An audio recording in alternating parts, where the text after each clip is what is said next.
Rencana menghabiskan 1 hari full di Kuala Lumpur KL membuat kita bikin plan untuk naik pesawat sore atau malam dari Jakarta, nginep di bandara, terus pagi-pagi langsung cus muterin KL.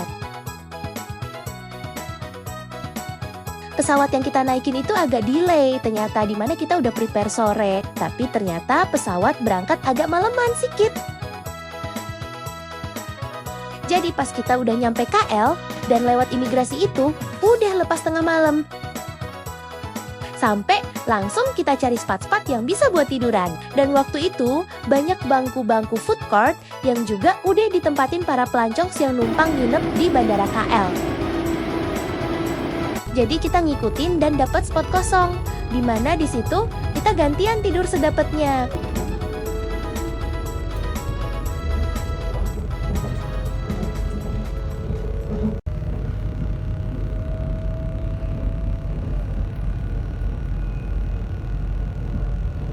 Pagi-pagi, setelah cuci muka sikit, kita langsung cus ke Batu Caves, salah satu titik paling ujung di KL, di mana nanti dari situ kita lanjut ke spot-spot lain yang searah ke Bandara KL.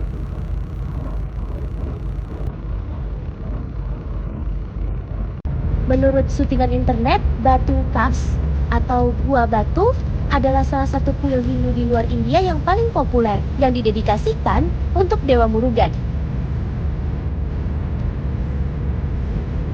Situs ini adalah titik fokus festival Hindu Thaipusam di Malaysia.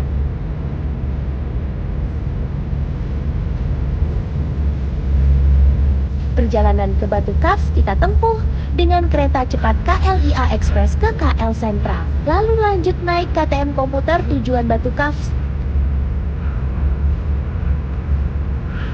Jauh hari sebelumnya, kita sudah rencanain itinerary untuk amanin tiket PP KLIA Express dari KLIA, KL Sentral pagi dan sore. Pas matahari belum muncul tuh, kita udah nunggu di stasiun kereta KLIA Express yang suasananya mirip-mirip kereta bandara Jakarta Cengkareng.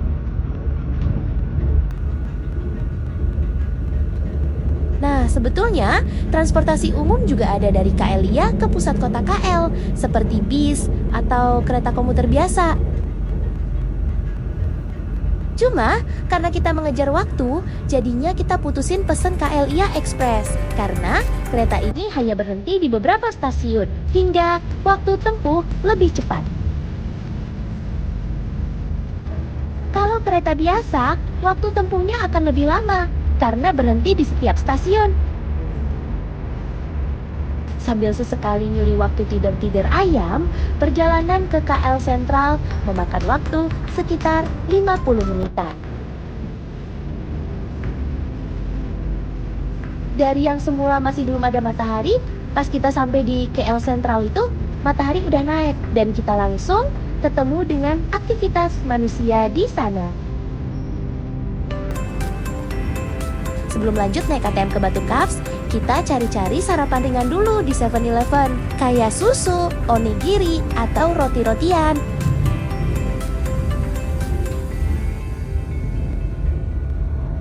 Oh ya, untuk air putih, kita dari Jakarta udah prepare bawa tumbler dan kita bisa isi ulang di beberapa spot air minum isi ulang di beberapa tempat umum.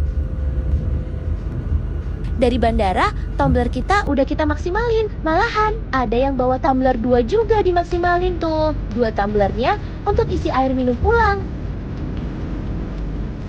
Nah, setelah itu, kita lihat-lihat di KL Sentral yang memang jadi pusatnya transportasi umum di KL ini.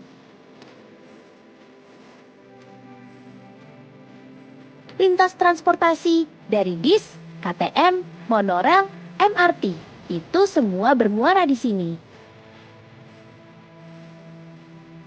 Dan untuk memanjakan para pengguna transportasi umum, pemberhentian atau stasiun di sini seperti menyatu dengan mall. Jadi, orang-orang yang menggunakan transportasi umum bisa langsung jalan-jalan ke mall atau mampir ke stand-stand jajanan makanan dan minuman ringan yang disediakan di sini. sambil lihat-lihat situasi KL Sentral, kita juga fotoin map transportasi umumnya. Jadi nanti kita tinggal lihat-lihat transportasi selanjutnya yang mesti kita ambil untuk lanjut dari Batu Kars. Lalu ketika kita ketemu kawasan transportasi KTM, cara memesan tiketnya ada yang langsung dari mesin otomatis dan ada juga yang mesti transaksi di kasir. Untuk KTM ini sepertinya transaksinya masih dilakukan manual di kasir, sehingga uang-uang ringgit yang kita bawa pun kita keluarkan untuk transaksi. Untuk menggunakan KTM, tiket yang digunakan dapat berupa kartu atau koin. Jadi, pas masuk ke menuju platform keberangkatan, kita mesti tap itu kartu atau koin. Dari situ kita langsung menuju platform yang mengarah ke Batu Caves.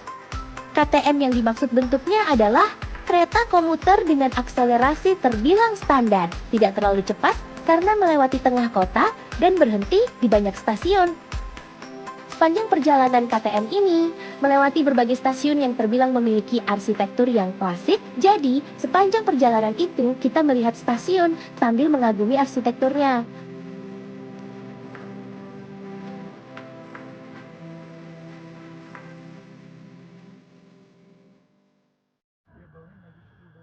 Ketika akhirnya tiba di Batu Kars, matahari belum terlalu tinggi. Itu berarti sekitar pukul 7 pagi waktu setempat, kita sudah tiba. Lokasi pintu masuk kuilnya berada sekitar 300 meter dari stasiun. Karena masih pagi, situs kuil ini pun belum banyak didatangi pelancong atau orang yang ingin beribadah. Dan makanya kita harus memutar ke pintu masuk yang agak jauh. Soalnya terdapat pintu masuk yang lebih dekat dengan stasiun tapi belum dibuka. Jadi kita masih bisa santai tuk melihat suasana pagi, di mana banyak burang-burang merpati berkumpul. Sepertinya mereka sudah biasa berinteraksi dengan manusia, karena ketika ada beberapa dari pelancong membagi-bagikan roti, mereka langsung terbang mendekat sambil bergerombolan. Kita pun melanjutkan perjalanan naik tangga ke dalam kuil. Ada sebanyak 272 tangga untuk menuju kuil ini. Kondisi tangga yang curam membuat kita sesekali mengambil napas sebelum kembali melanjutkan perjalanan ke atas.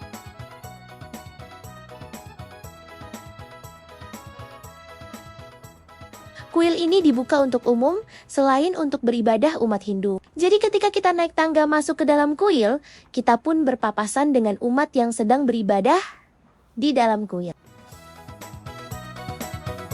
Bahkan sepanjang tangga, kita melihat ada beberapa umat yang membawa bayi mereka, dan dari berbagai situs internet didapat informasi bahwa membawa bayi ini tujuannya untuk pemberian nama, doa syukur, serta upacara cukur rambut, dan ada pula untuk membayar nazar.